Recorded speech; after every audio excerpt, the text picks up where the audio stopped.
Bonsoir à tous. Vous êtes tellement loin de moi et aussi dans le noir. Est-ce que vous pouvez monter sur la scène avec tout le respect que je vous dois?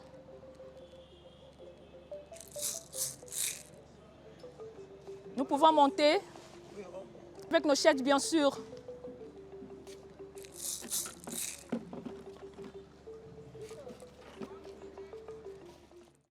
Bantou minier, lélé. Eh bien, la réponse est aïe maman. Est-ce que nous pouvons essayer? Oui. D'accord. Bantou minier, lélé. Aïe maman. Bantou minier, lélé. Ici, la réponse est ekele keke mwanambisi. Ekele keke mwanambisi. Bantou minier, lélé. Aïe maman. Bantou minier, lélé. Ekele keke mwanambisi.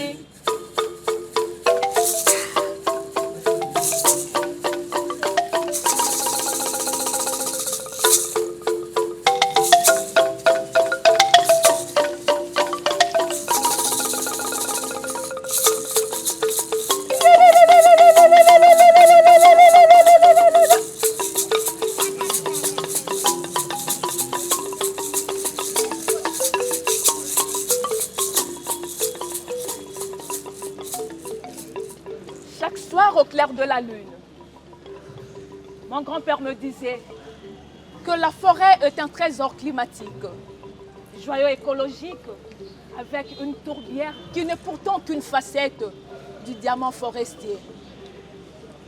Avec ses millions d'hectares, grâce à ses formidables réservoirs de carbone, que la forêt est considérée comme les poumons de la planète dans le cadre de la lutte contre le réchauffement climatique.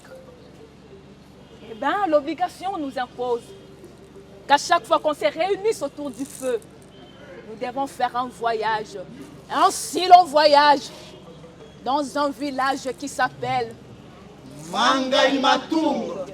Dans ce village, au-delà des forêts, de savanes, de montagnes éternelles, il y a un code secret. Dans ce village, quand on dit Efinje, on répond tout simplement par Ndje. Efinje. Efinje. Efinje. Efinje.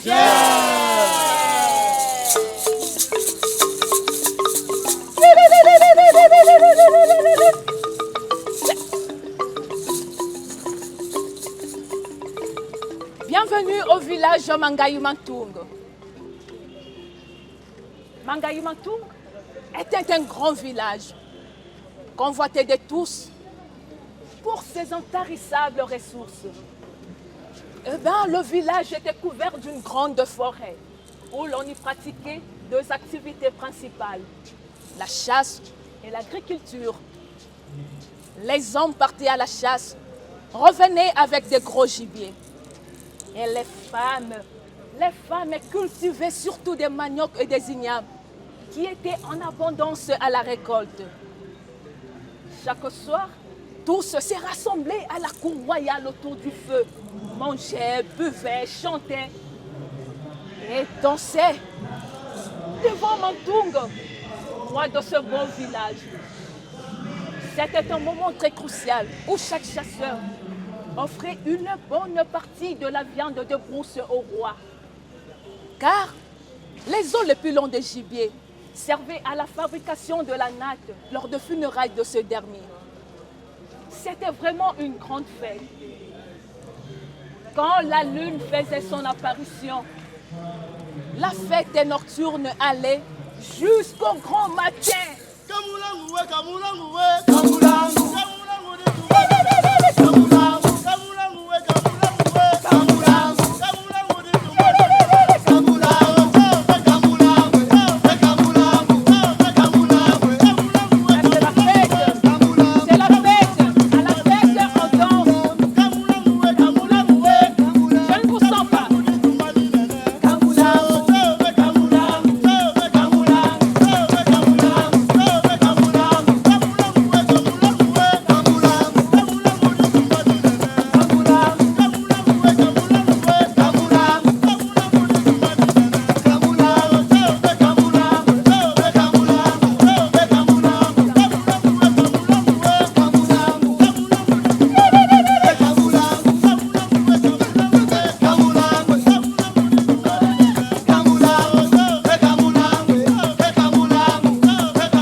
les soirs, c'était le même rythme festif. Mais il arriva un jour où les hommes ne revenaient plus avec des gros gibiers. Et même la récolte de manioc et des ignames n'était plus en abondance. Au fur et à mesure que les denrées alimentaires devenaient rares, presque tout le village fut atteint de la malnutrition. Cette situation inquiétait tout le monde. Et la fête nocturne commençait à perdre tout son sens d'être. La nourriture devenait de l'or à Mangaï Matung. Au fil du temps, rien ne changeait. Et la situation ne faisait que s'aggraver. La terre qui était fertile s'est transformée en terre aride. La forêt qui comptait tant de milliers d'arbres, elle n'en restait qu'une centaine. Et certains animaux de cette forêt disparaissaient d'une manière mystérieuse, ainsi que le chasseur. C'est ainsi que le village Mangaï Matung devint le village Ntoua, qui signifie désespoir.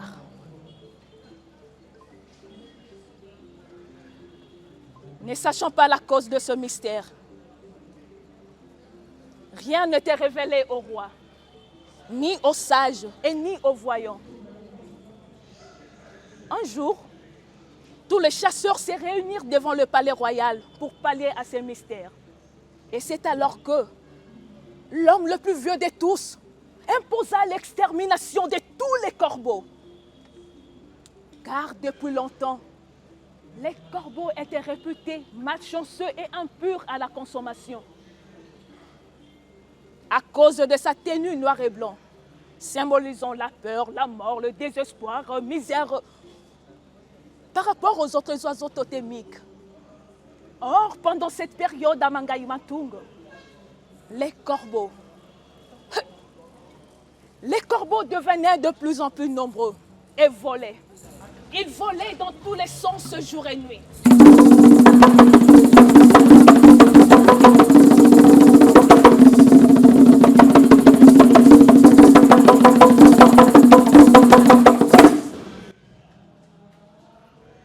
Oui, tous les chasseurs du village préparèrent leurs lances empoisonnées. Et à la tombée de la nuit, ils se livrèrent tous à la chasse aux corbeaux.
Ils exterminèrent tous les corbeaux au village. Malgré leur extermination, la situation ne changeait pas toujours. Au contraire, c'était un désespoir sans fin qui s'annonçait. Et le mal s'empirait dans tous les coins du village. Tous poussaient des cris d'angoisse, car plusieurs cases prenaient feu à cause d'une chaleur accablante. Une nuit,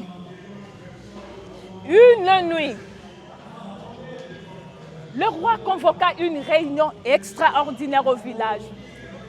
Tous étaient invités, hommes, femmes, enfants, même les animaux de la forêt. Tous faisaient partie de cette première nuit. À cette rencontre, le roi interrogea tous les participants. pour connaître la cause du fléau du malheur qui frappait tout le village.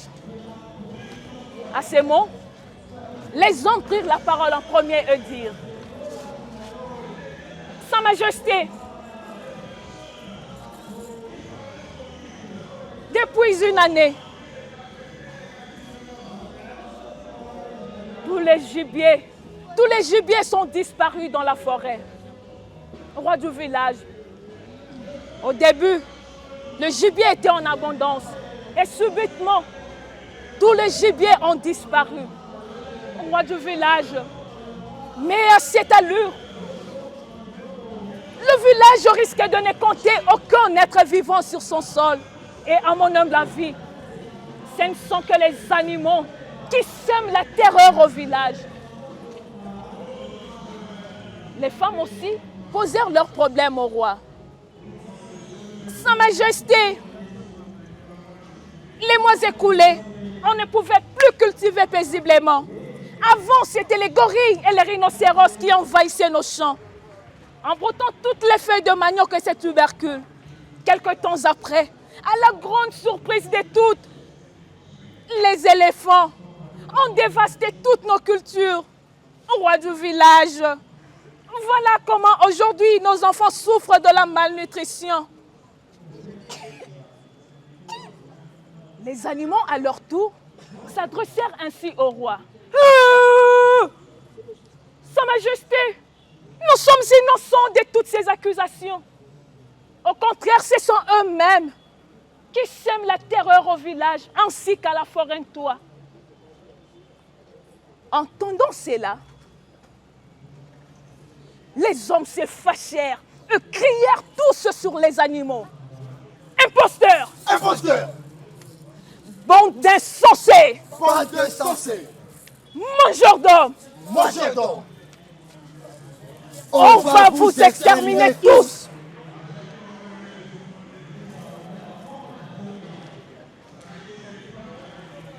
À ces mots, le roi confus, ne sachant pas trancher l'affaire, et reporta la séance dans 48 heures.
Deux jours après, le roi convoqua la deuxième séance. Toute la nuit durant, les hommes n'éclamaient que leur innocence. C'est ainsi que sous la colère, le lion roi de la savane rugit en pleine assemblée. Tous se turent, et c'est en ces termes que le lion s'adressa au roi.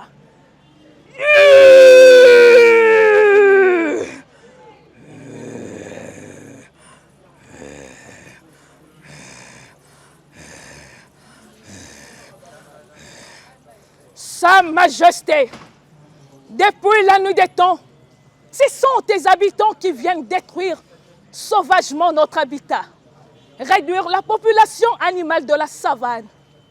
Près d'un siècle, ces femmes cultivent la terre sans tenir compte de notre espace vital. Avions-nous déjà formulé des plaintes à leur égard? En défrichant leurs champs par le feu de brousse, notre habitat est en danger. Une partie de la population de notre habitat est désormais sans abri à cause de leurs intérêts égoïstes. D'autres espèces de la population animale de la savane sont en voie de disparition, compris les plantes. Sa Majesté, nous nous disputons la même viande d'antilope avec des humains. Des chasseurs ont presque exterminé toute notre proie. En revanche, je mangerai toute chair humaine qui se présentera devant moi.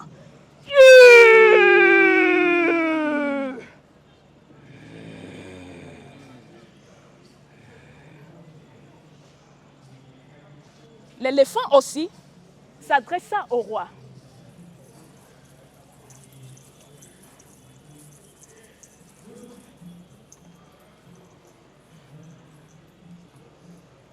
Sa Majesté, nous convoitons le même espace vital avec les humains.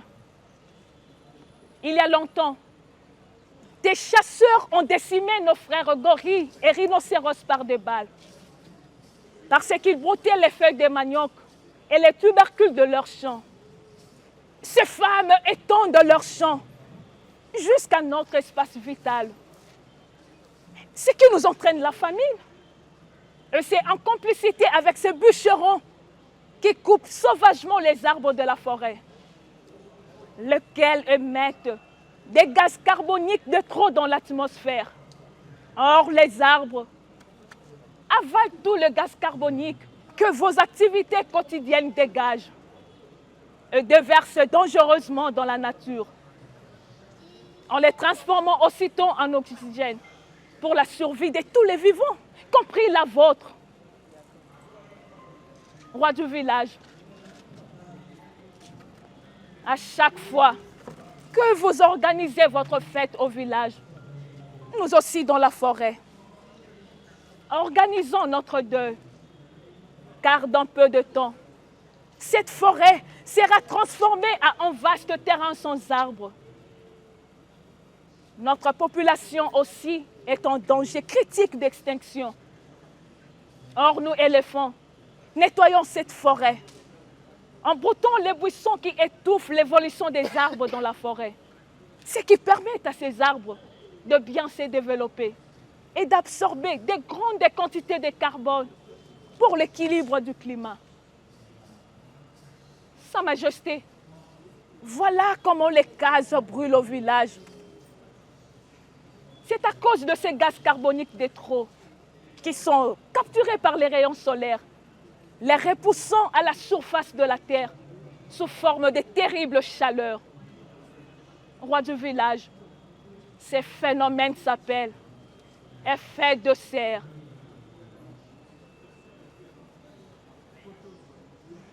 Le roi resta sans voix. Le tout petit de mammifère profita de ce silence pour prendre la parole. Sa Majesté, voilà comment les fourmis et les termites envahissent la forêt et tout le village. Dans un futur proche, tout le village sera emporté par ces insectes.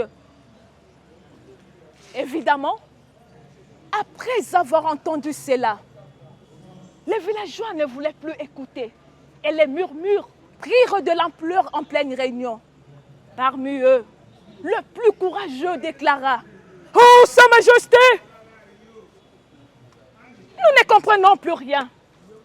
Même ce salopard hausse le ton à l'Assemblée pour nous embrouiller davantage avec ses prédictions ensorcelées. Qui ignore le malheur que ce pangolin inflige à notre santé? N'est-ce pas lui, Sa Majesté, qui est le vecteur des coronavirus? Coronavirus? Avant qu'il ne finisse sa phrase, le roi cria et déchira ses habits et dit « Personne n'a le droit de juger ni de condamner. C'est à moi que revient le monopole de la parole. Jusqu'à présent, aucune partie d'entre vous deux a raison ou tort. Que chacun s'exprime pour tirer une conclusion.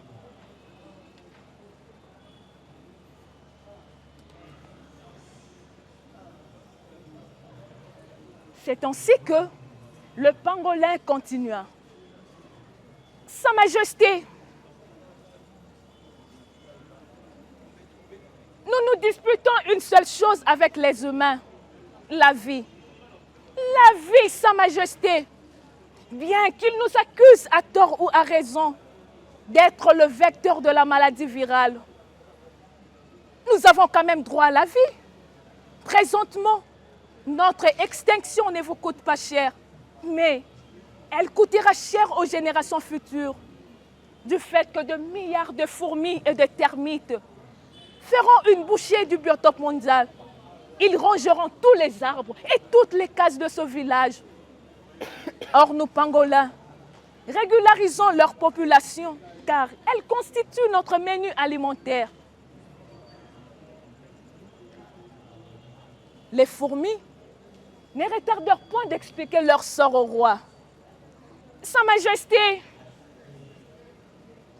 depuis 2 siècles, nous sommes accusés à tort d'être le rongeur d'arbres. Malheureusement, nous ne consommons ni le feuille, ni la racine, ni la sève de plantes. Sa Majesté, nous utilisons que les parties mortes de l'arbre qui avaient été précédemment infectées par des insectes ou des nuisibles. Roi du village, ces humains nous tuent sans aucune raison valable.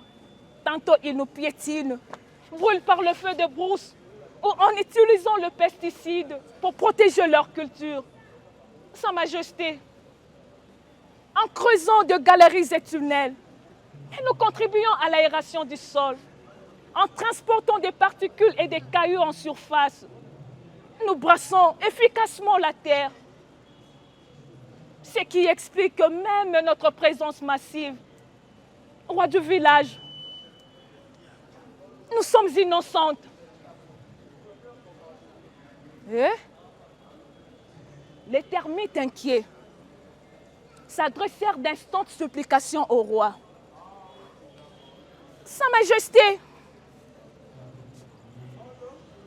la vie sauvage est un fragile équilibre naturel où chacun a un rôle précieux à jouer. Malgré leur mauvaise réputation, nous termites ne faisons pas exception. Il est vrai que nous sommes considérés comme des agents terrestres de destruction du bois. Mais en nous nourrissant d'éléments du bois, nous transformons les composés chimiques en substances vitales, lesquelles permettent d'entretenir une vie nouvelle. Grâce à cette action, Sa Majesté, nous contribuons au maintien de l'équilibre naturel. Aujourd'hui, notre population est quasiment réduite à cause de la sécheresse du sol, dont vous êtes responsable. Mais la raréfaction de notre population à l'échelle globale risque donc non seulement d'avoir un impact dramatique sur la chaîne alimentaire, mais surtout l'ensemble du vivant. Sa Majesté, rendez-nous justice. En fin de compte, tous les animaux réagirent. Oh, Sa Majesté, voilà, nous sommes innocents de toutes leurs accusations. D'ailleurs, nous ne vous dépendons pas. C'est vous qui dépendez étroitement de notre habitat. Sa Majesté, que la justice soit faite. Que la justice soit faite. Les hommes et les animaux clamaient chacun leur innocence. Vu que le débat s'est intensifié sans conclusion, le roi suspendit pour la 2e fois la séance et la renvoya dans 6 mois, tout en interdisant toute entrée ou sortie de la forêt pour trouver un climat de paix dans un premier temps. Car les deux parties se séparèrent en queue de poisson.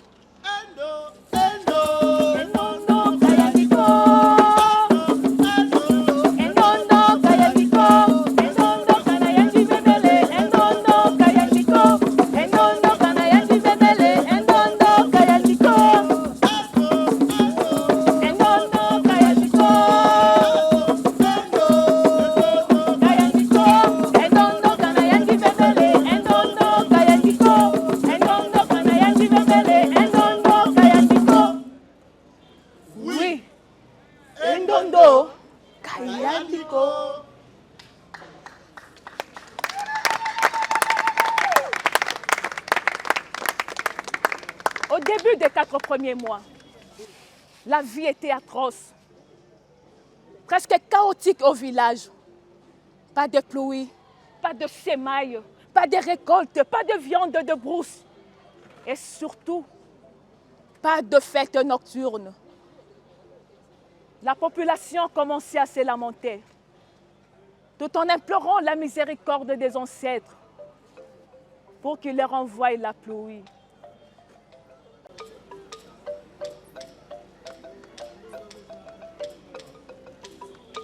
Effectivement, la population était déterminée à chanter jour et nuit pour implorer la miséricorde des ancêtres. Malheureusement, la situation était restée constante au village.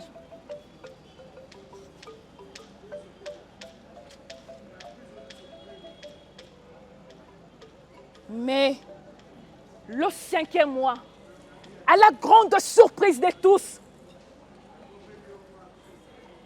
le ciel s'assombrit. Des coups de tonnerre éclatèrent dans tous les coins du village.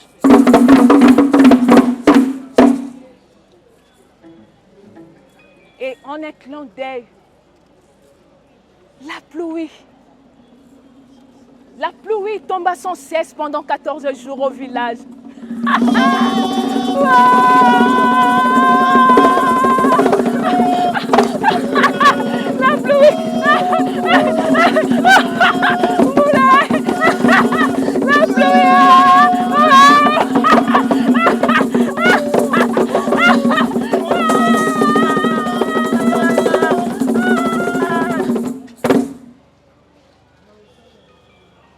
La pluie tomba sans cesse pendant 14 jours. Tout reprenait vie. La terre, les rivières, la forêt. Et il y eut une surabondance d'animaux dans la forêt.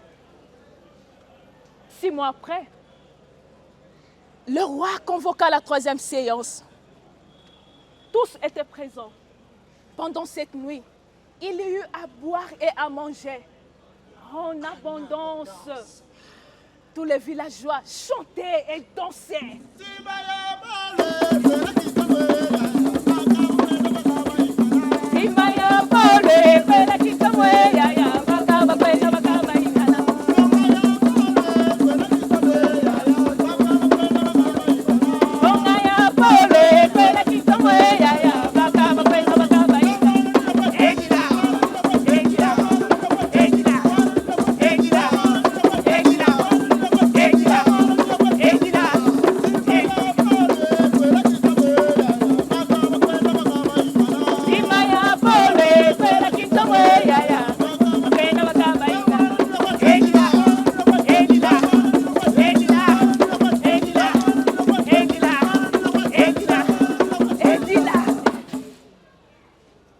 Dans cette ambiance festive, le roi remercia tous les participants et tranchant l'affaire en donnant des pistes et des solutions.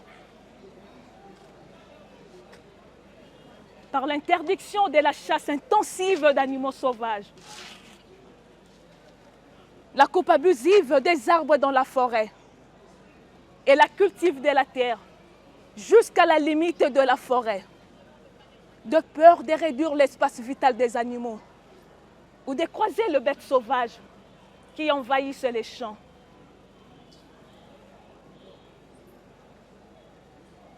Le village reprenait ses activités quotidiennes. Après le temps de sémailles, les femmes récoltaient de sacs de manioc et d'ignames incalculables. Les chasseurs revenaient avec des gros gibiers au village. À Mangaïmatung, les jours passèrent, les mois passèrent, et même les années passèrent aussi.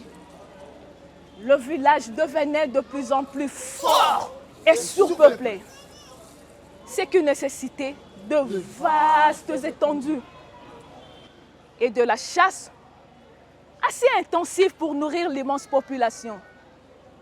Peu à peu, les agriculteurs cultivaient la terre jusqu'à la limite de la forêt. L'espace vital des animaux devenait plus réduit qu'avant. Les bûcherons, à leur tour, coupaient sans scrupule les arbres dans la forêt pour se servir du bois de chauffage, jusqu'à ce que la forêt était devenue une savane. Et à cela s'ajoutait la chasse intensive d'animaux. En fin de compte, la savane aussi avait perdu une grande partie de sa biodiversité. Les disputes d'antan s'aggravèrent et créèrent le chaos au village. C'est à ce moment-là que mourut le roi Mantoung. Oh, Mandiendien.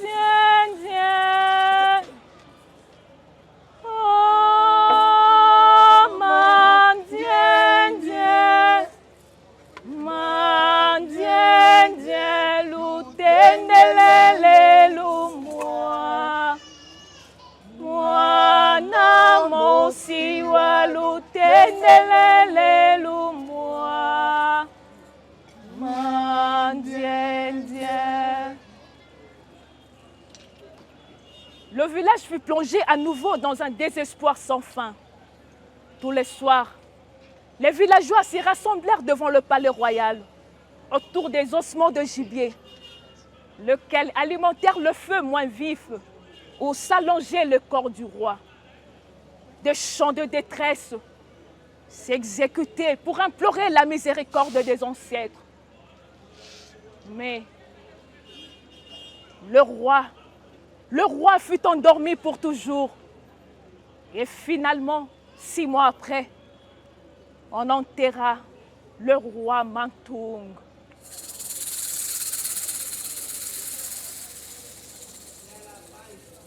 Oh, Mandiendien. Oh, Mandiendien. Mandiendien, lutendelele lumwa. Mwana mosiwa lutendelele lumwa. Mandiendien. Écoute plus souvent les choses que les êtres. La voix du feu s'entend. Entends la voix de l'eau. Écoute dans le vent le buisson en sanglots. C'est le souffle des ancêtres. C'est ici que prend fin notre première aventure.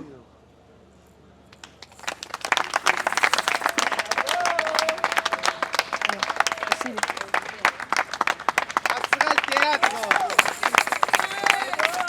De Kinshasa, applaudissez.